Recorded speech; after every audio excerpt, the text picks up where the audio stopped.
Hello, friends. How you doing? Day 421, and my gosh, another amazing day with Tony Robbins Breakthrough Challenge. 5 days total. Today's day number two, and so I already finished the homework, which was well, I'll get to that in a little bit. So today I just want to come in and share with you some of the notes that I got that I took, and I haven't actually reviewed them yet. So I'm just going to kind of go off of them and then just share with you some of my thoughts about it.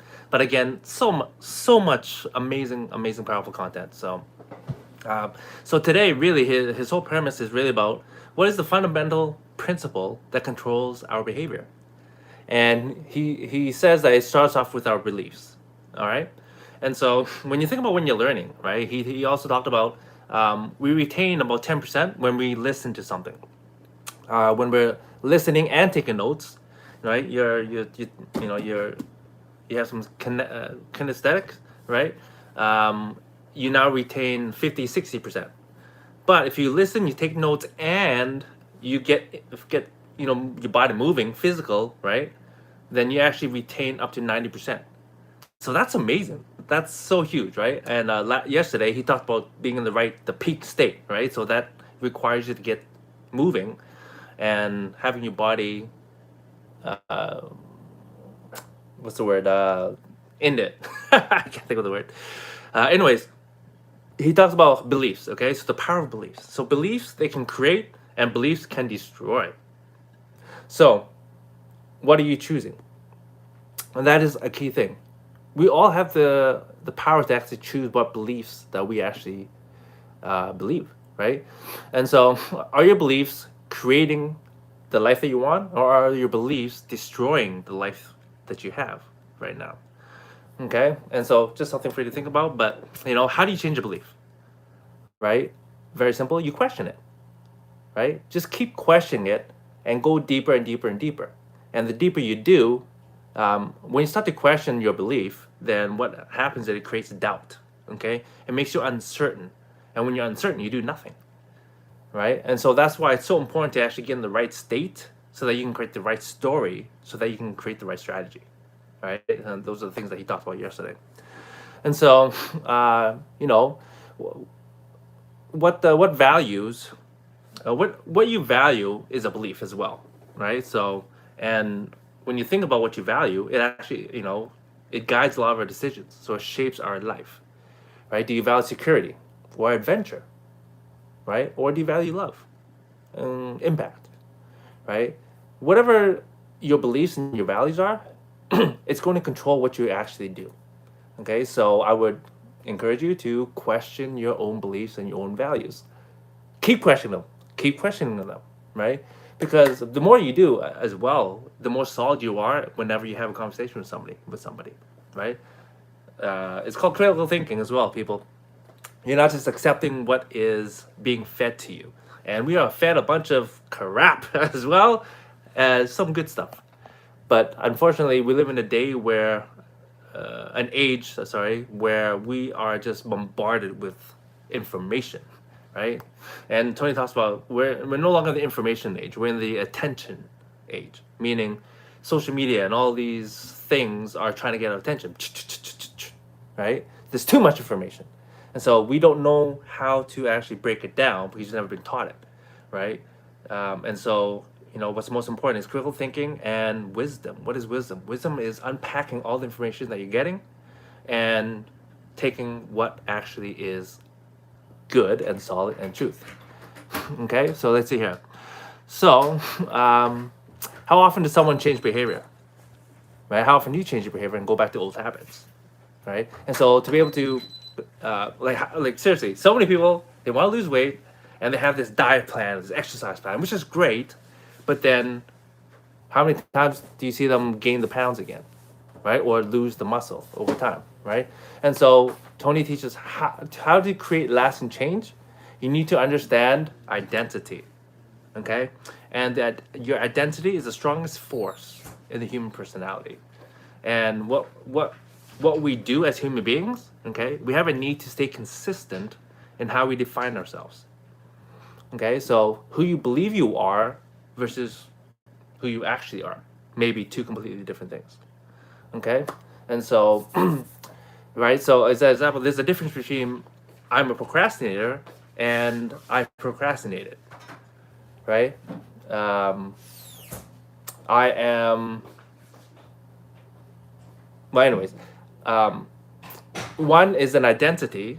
I am a procrastinator, and the other one is, oh, I procrastinated, right? I failed versus I'm a failure. And so the identity that you give yourself is so powerful because that's what's going to create the lasting change. Okay. And man, this is going to be a longer live. So just to let you guys know, because there's so much good information. Oh my gosh. And okay, so your current identity, right? He gave an example of, let's say, is the temperature in the room, if you will, as an example. And whatever the temperature is in the room, that's your current identity. Okay. And so typically we radiate around that temperature, right? If it's room temperature, then you're usually around that. That's where you're most comfortable. Okay, and if things don't go well, like you're losing a bunch of money, your business is going bad, you gain a lot of weight, relationships going down the gutter, then the thermostat is going down, down, down, down, down, right? However, when we get down low enough, our identity doesn't allow us to stay down there.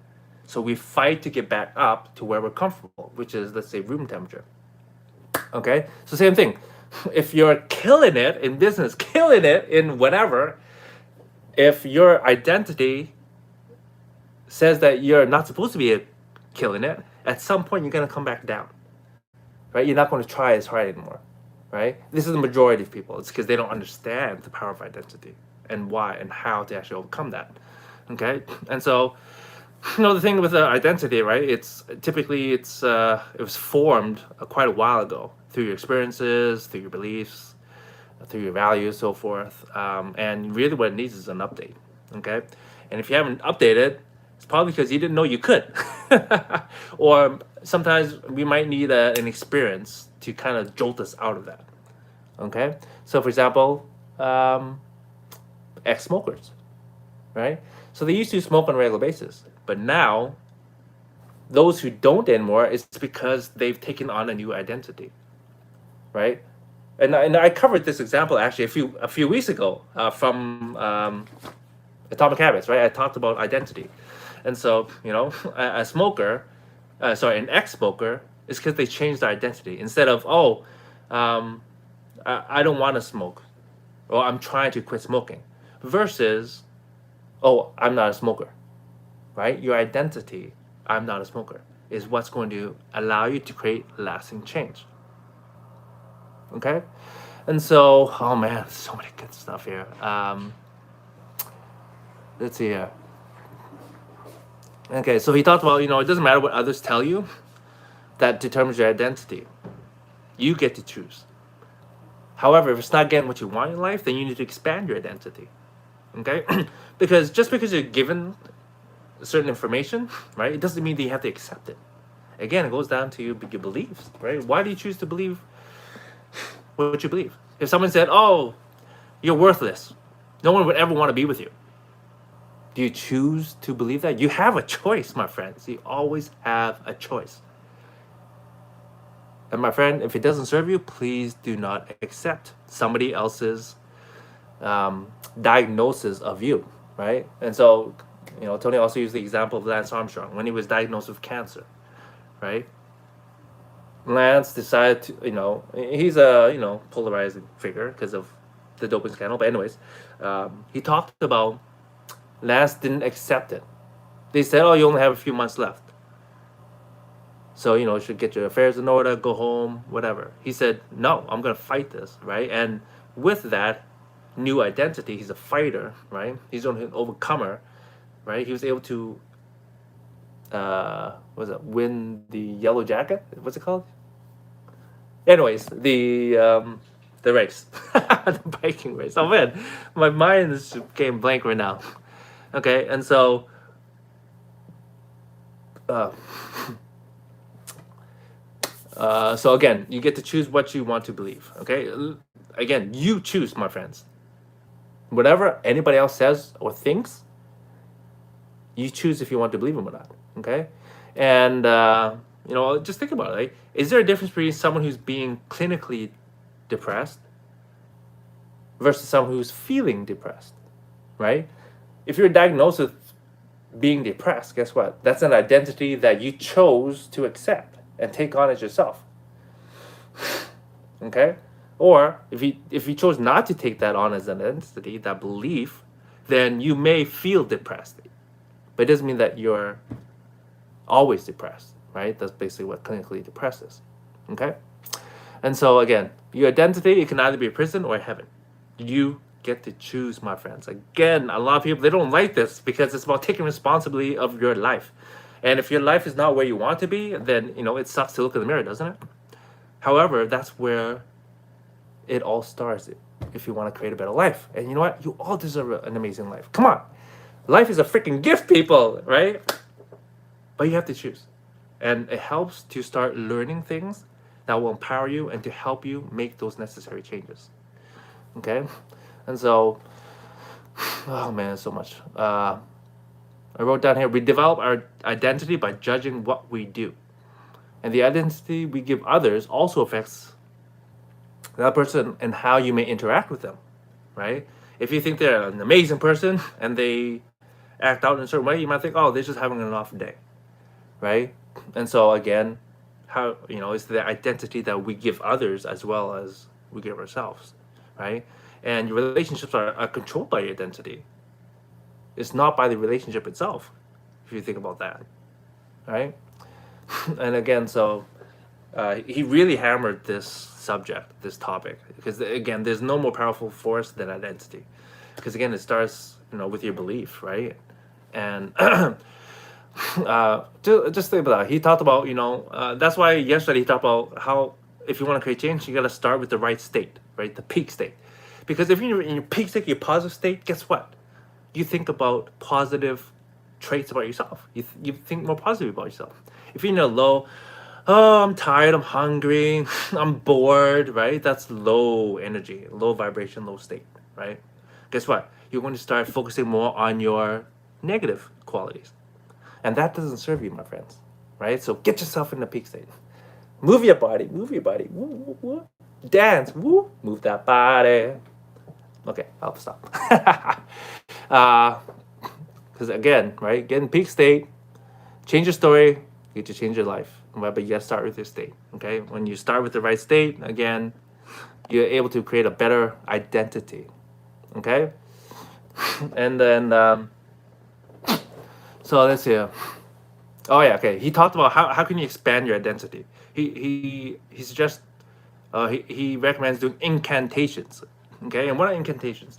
They are essentially affirmations, but you're doing it with your full body. That's why you need to be in your peak state, right? You can't just be saying something that is not true in the moment.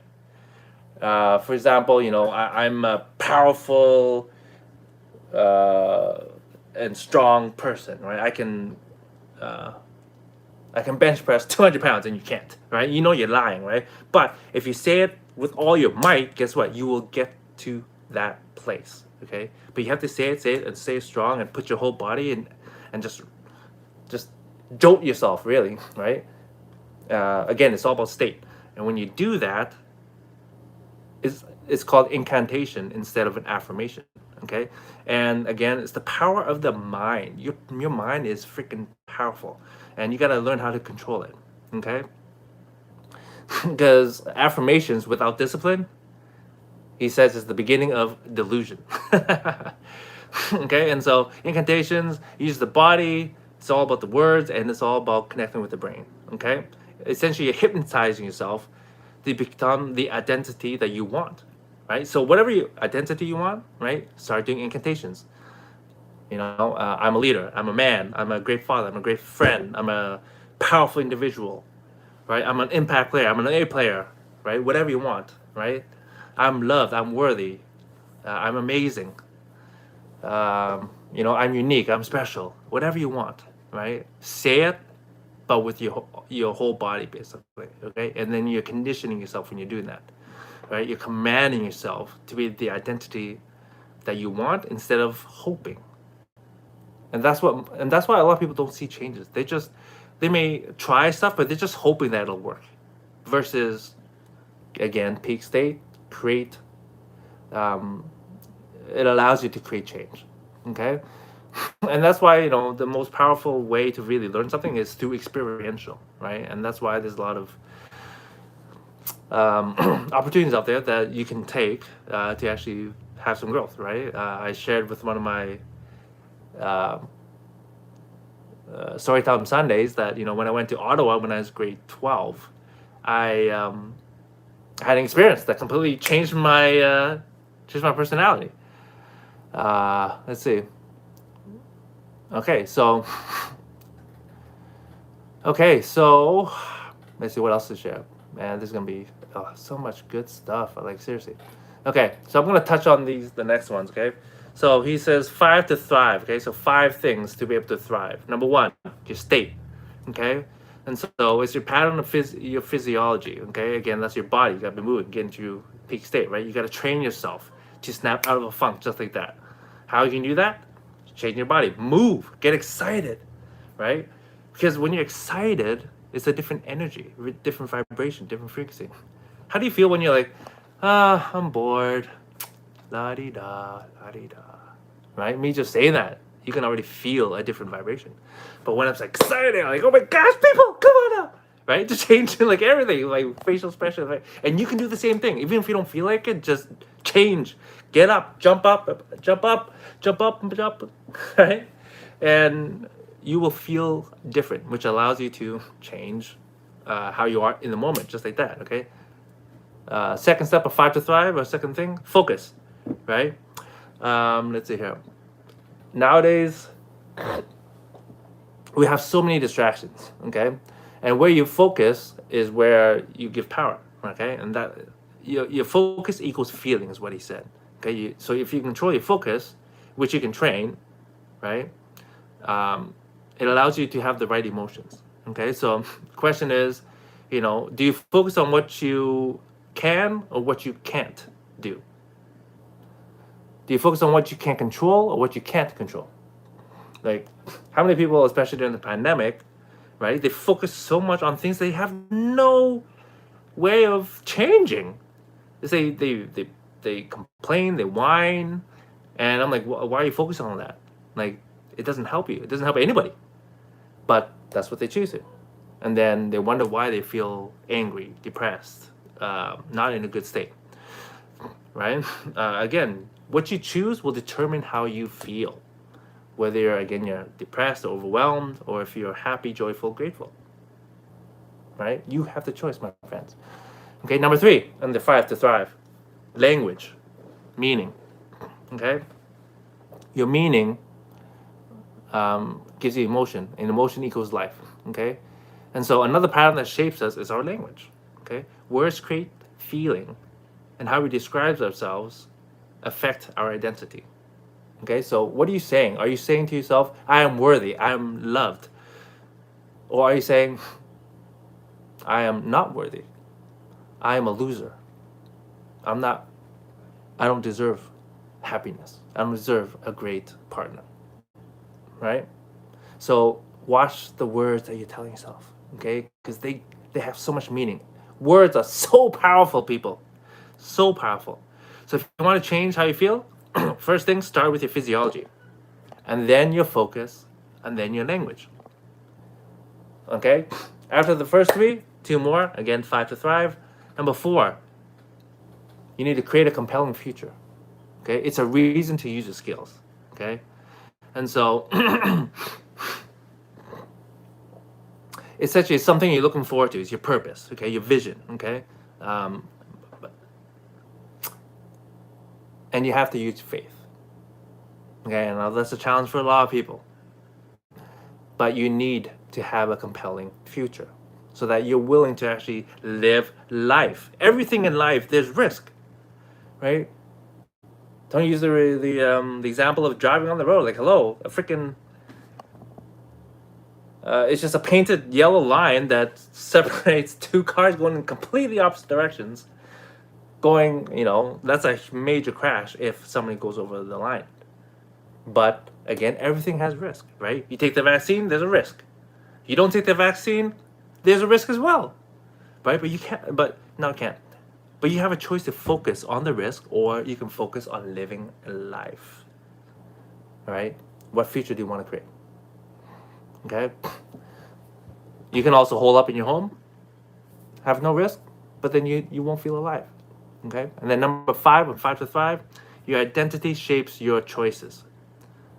We don't do what we can, we do what we believe we are. Okay. So your identity helps us get through things. Okay. So what is your identity? Are you a fighter, or are you a mouse? Right? You get to choose, my friends. And you can change it any time. It's your choice. Always your choice. Okay? And the last thing that I'll touch on is he finished off with the power of a brand. Okay? And again, what is brand? A brand is essentially an identity. Okay? We normally think of a brand with companies, right? You talk about, write down the name of a soft drink, and then name a large computer company. Name a search engine. Right? A lot of people would have chosen Coke, Apple, Google, and those are brands, right? But if you thought of those and you connect with those brands, that's the identity that you connect with. That's why you probably support them and buy the products. Okay. So, man. Okay. I'm not going to get into a lot of this, but 5 steps to build a brand. Number 1, understand the true power of identity. Okay? Because it controls how people feel about you.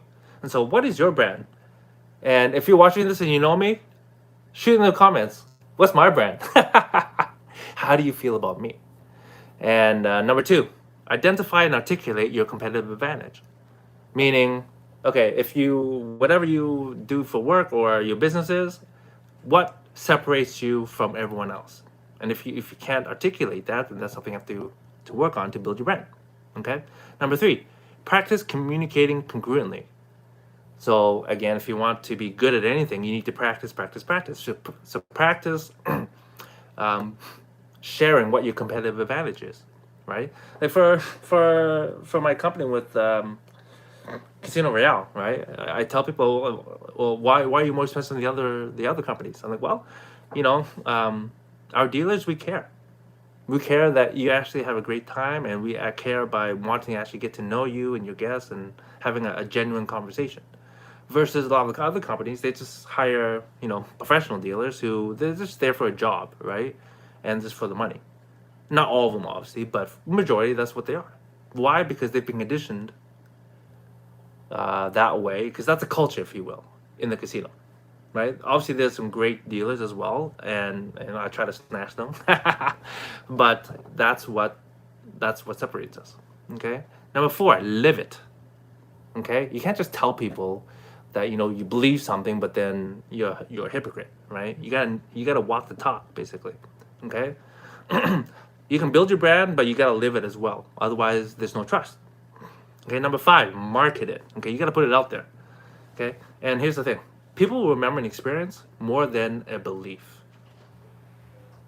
Okay, and so he gave a great example of a realtor, a young guy, where he wanted to be the guy in an upscale community, and he just kept getting rejected, and then so Tony's like, well, why don't you ask these people why they're rejecting you? They don't want you as a realtor.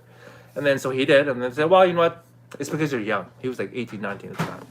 It's because you're young, and so you just feel more comfortable with somebody else. And so that is a belief that they have. And so Tony said, well, you gotta separate yourself somehow. What can you do to have them think about a certain identity about you that separates you in a positive way? And so he came back and he told Tony, I think I had something, because at the time in LA there was a trash strike, so trash was building up. It was like a few weeks already, and he says, you know what, I can hire somebody to actually clean up the neighborhood. And Tony's like, okay, why don't you do that, but don't tell anyone. And he's like, what? Why would I do that? And Tony said, well, you do it because it's the right thing to do, and you thought of it, so it's it's your idea still, right? But here's the thing: if you do the right thing, you'll get back to them somehow. Okay, don't worry about that. And so he did. He took the advice. It cost him about $4,000 or $5,000, which is equivalent to tens of thousands now. But obviously, word got back that, hey, this realtor was the one who actually cleaned up your garbage. And they're like, oh wow, what can we pay you? Because it probably cost you quite a bit. And the realtor says, no, it's just something I want to do for our community here. And you know what? I'm a realtor, and if you ever want to buy or sell your home, please just think of me. And because of that, he was the realtor, and he just killed it in that community. Okay, and so that's just an example of separating yourself. Okay, and so find something that you can do more for anyone else, and you build a brand. And the second thing to that is you got to do it consistently. Okay, and so Tony always says execution trumps knowledge. There's so many people who are thinkers, and they acquire knowledge but never apply it. And so you got to do something. Okay, and last thing is the homework. So it's called the identity challenge. So I had to go out and do it live and answer these 3 questions. What is your old identity and new unique identity? Number 2, how can you expand it in 2022? And number 3, how will this change your life? And so I would challenge you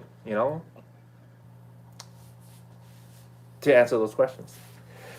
Anyways, friends, wow, almost half an hour for this live. But wow, seriously, he just shared so much amazing information, and this is only the second day. Oh, friends, I hope some of this information helped you, and I look forward to the next few days. Anyways, have a great night. See you.